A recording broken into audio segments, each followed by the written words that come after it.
Hi everyone, and welcome to the Mat 211 review of matrix multiplication. My name is Julia, and I work at the tutoring centers at ASU.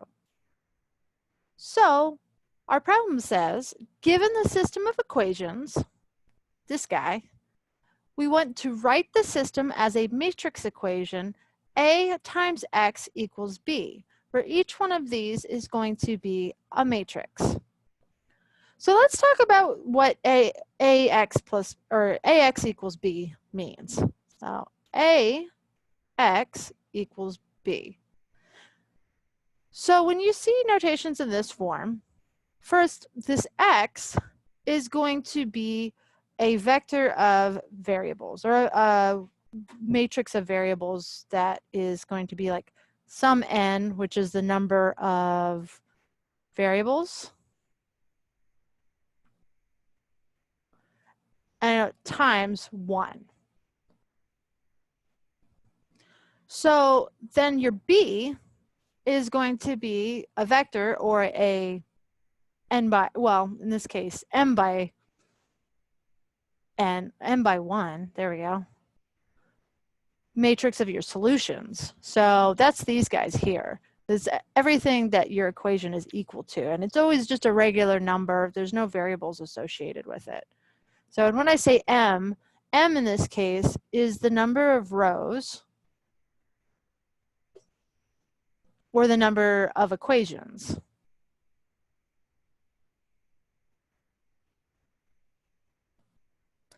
In this case, we've got 1, 2, and 3. So we know that this is going to actually be a 3 by 1 matrix. So let's write that in. So we have 3 by 1 solutions here, so 3 rows in 1 column. And for our variables, we see that we have x, y, and z.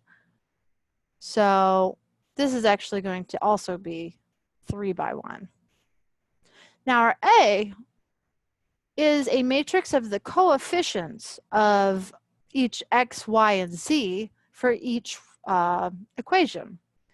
What this means is that we have each row, and there will be 3 of them, is going to represent one of these equations, but just the left-hand side.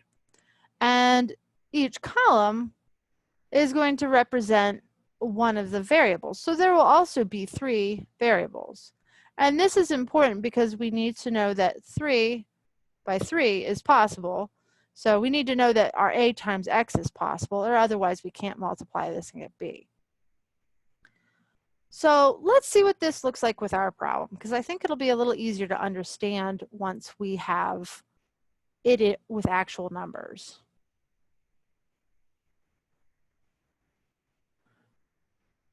So first, let's look at our A.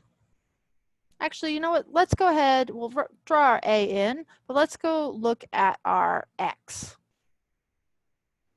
So this is going to be X.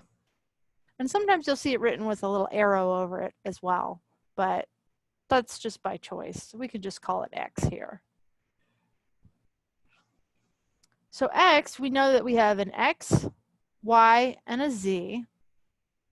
So we're going to have X, Y, and Z. And it's always going to be vertical in this case, because otherwise you wouldn't be able to multiply it with the 3 by 3 coefficient matrix A. Now, let's look at what our B is going to be. We'll get the 2 easier ones out of the way. So we have 2 for our first row, 3 for our second row, and 0 for our third row. So B should always correspond to the same order of your equations. Now let's look at what our A is. So we're going to have each column represent a different variable. So that way when it multiplies with this, it's being multiplied by the variable that it's supposed to be multiplied by. So we're going to have X in the first column, Y in the second column, and Z in the third column. And we want each row to correspond to one of the equations. So let's say this is equation 1, 2, and 3 for these 3 guys. So we'll have 1 in the first row, 2 in the second row, and 3 in the third row. Now you could go ahead and write these in a different order, but you'd need to make sure that all of your solutions on this side lined up with the same row on this side. So let's start with equation 1. So for our first column, in our first row, we want to have the coefficient that is multiplied by x. So we can see here that we have a 3 in front of our x. So we're going to put a 3 in this spot, right there. Now let's move on to our second column of our first row. We want this to be the coefficient in front of our y term. So if we look in our first equation here, we have a 2 in front of our y, so we're going to put a 2 here. And then for our third column of our first row, we want the coefficient in front of the z. Now this one's a little tricky because you could say that this is minus 1 times z, but we want to take that minus along with us. So we need to have a negative 1 in here, and that's so that we don't add a 1 times z, but we want to subtract a 1 times z. So, and we'll see what that means when we multiply this out to check it. So now let's go ahead and look at our second equation. We've got our first equation done here. So in our second equation, we have a 1 in front of our x, because x can be written as 1 times x, right? So we're just going to put a 1 right there. Now again, we have a negative 1, so this equation here could be written as x plus negative 1 times y. So we're going to put a negative 1 in our second column here, which corresponds to our y. Now note that we don't have a z in our second equation. So we could say that if we look back over here, we could say that this would be plus 0 times z. So we're going to put a 0 here.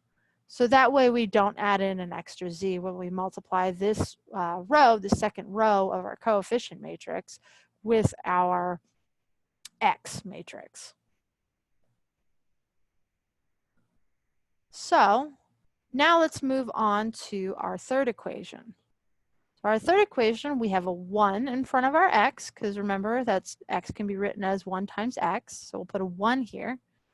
We have the same thing for y, we're going to put a 1, and same thing for z, we'll also put a 1. So now that we have this written out, we have our solution here. This is going to be our a times x equals b, but let's go ahead and check to make sure this is true. So let's clean these up a little bit. We'll leave the right side alone, do b alone, but what we want to check is to make sure that if we multiply these two, we get these same equations again. So we'll write it over here in the corner. Let's go ahead and do our matrix multiplication just to double check our answer. 0 and 1, and we want to multiply it by x, y, and z. So in this case, we only have 1 column, but we have 3 rows here. So we know that, so since this is a 3 by 3 and this is a 3 by 1, we know our solution is going to be a 3 by 1. So because of the outer dimensions here, the rows of the first matrix times the columns of the second. So actually, let's erase that. Let's do our multiplication real quick. We have 3 times x for our first row. So we're going to multiply the first row by the single column that we have in this matrix. So that's going to be 3 times x plus 2 times y plus negative 1 times z. So that's minus z. So that's looking good. That checks out. Now let's look at our second row. We have 1 times x again, x, minus or plus -1 times y, so that's going to be minus y, plus 0 times z, so that's going to be 0. So we can just leave that as is. Let me make this a little longer because I'm already running out of room. And then we'll do our third row. 1 times x is x. 1 times y is plus y.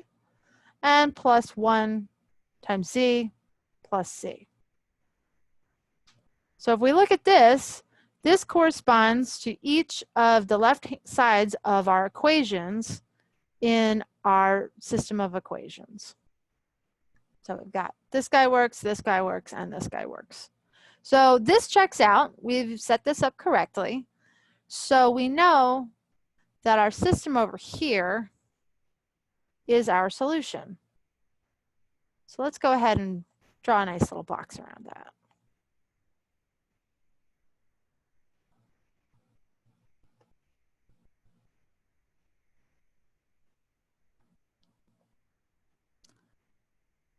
Great.